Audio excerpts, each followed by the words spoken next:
Silly. Yeah, so I want to say this because God got me paying attention to a lot of things right now. And the biggest thing that I've never had church hurt, or now that I'm like in a church and being involved in ministry, like I start having questions. Like I'm not even gonna lie. Like God got me looking at things, and it's like my first question when I was like in ministry. Like I hear people, was invited. We had a cookout with the ministry team, and it was just like so much. But then it's like God got me paying attention. Like as I go to every Sunday, go to church. The biggest question that came to me is, and I'm like, God, like how do I bring this up? Should people be in ministry that is choosing to walk in their own strength when it come down to working with the youth and giving advice, and they're not taking care of their own home? And it takes me back to the scripture where it says, like, why would God give you more responsibility when you're not taking care of home?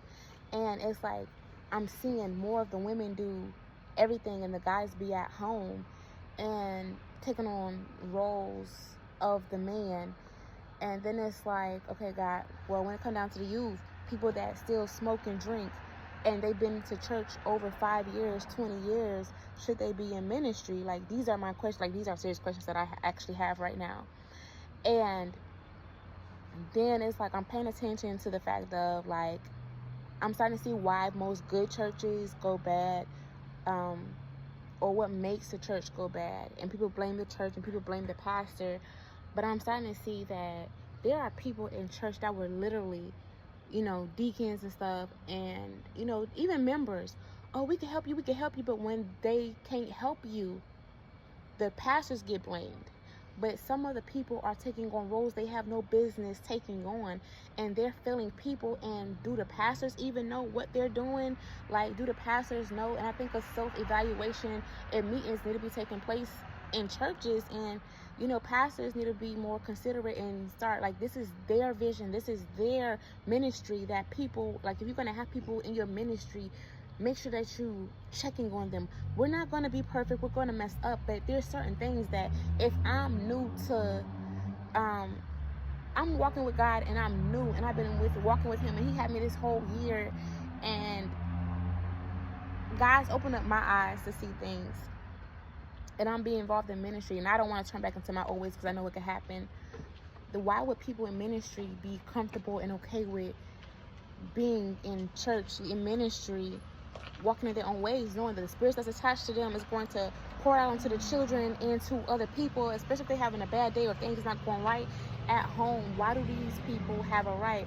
And I'm not saying that they shouldn't be in ministry, but at the same time, I don't think they should. Like, and it's not to disgrade or down nobody, but I think this is just the truth, because whatever spirits they're going through and they're not willing to deal with it and they're comfortable with it, there's a lot of people stuck in their ways and don't want to change, but they want to be able to give advice and do this, but their advice isn't good advice. It might be good from the experience that they, what they failed in, but a lot of these advices is not good. A lot of the things that, like, I've seen making certain churches look bad. And it's just like, okay, and this is why having a voice in the church, like, and I've seen a lot of good in the church that I'm at, where people help you, but then I've also seen people that they say they want to help you, but then it's like, when you don't do what they say, they don't respond, and it's a lot. Then they just want to be in your life, to be in your business. Like, God, when I say my discernment is sharp, and God got me just like paying attention, and it's like, okay, well, God, where do you want me at? Where do you want me to serve at? And what you want me to see? Because when the right time, you'll have that voice. So this is why God is rising a lot of us up in ministry. But I don't think that my ministry, or wherever God has me, is going to be in the four walls. Like, the help I get outside of church, or like, because this is my first time like asking for help in church this past Sunday, because my truck broke down at the church.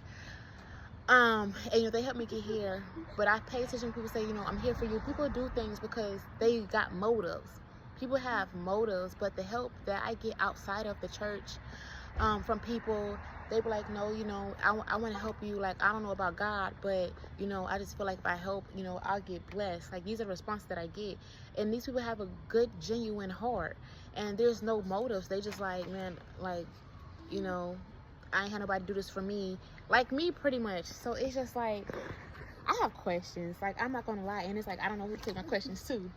But I have questions. Like, now that God got me paying attention, like, I'm ready to walk in ministry. Like, I'm ready to, you know, be who God called me to be.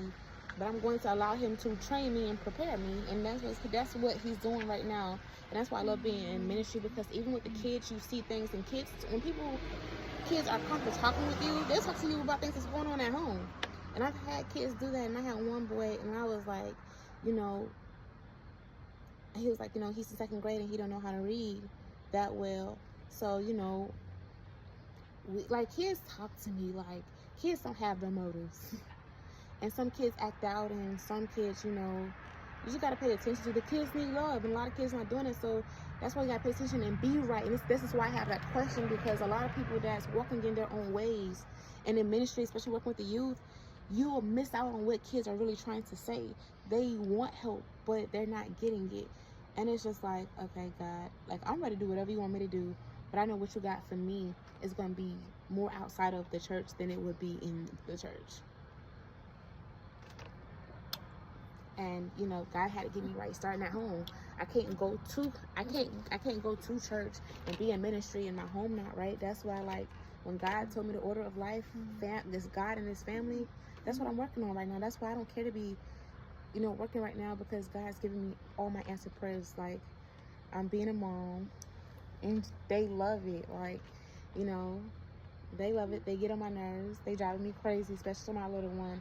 But I'm paying attention to all their needs as well, because, again, like, if my daughter really does have ADHD, like, that's something serious, because that little girl could get popped. That little girl could, like, do the worst thing and still go back doing it. But I know it's more than that. Kids need love, and my love with her, it hasn't been given fully, so I give that to her now. But I'm like, listen, I'm mama, and I'm gonna discipline you at the same time.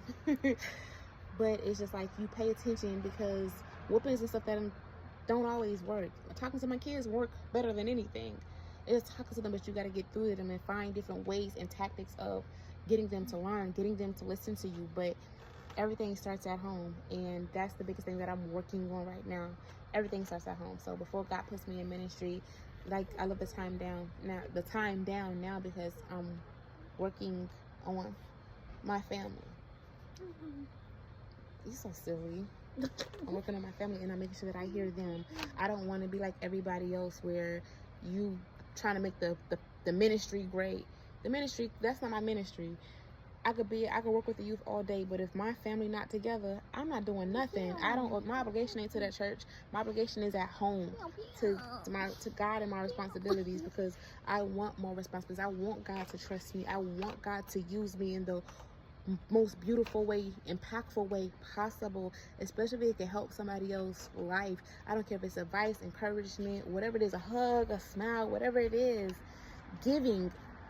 I just want to be impactful, and I want my Father to use me the best way possible. But, like, being in church, like, really observing and being involved, I have a lot of questions.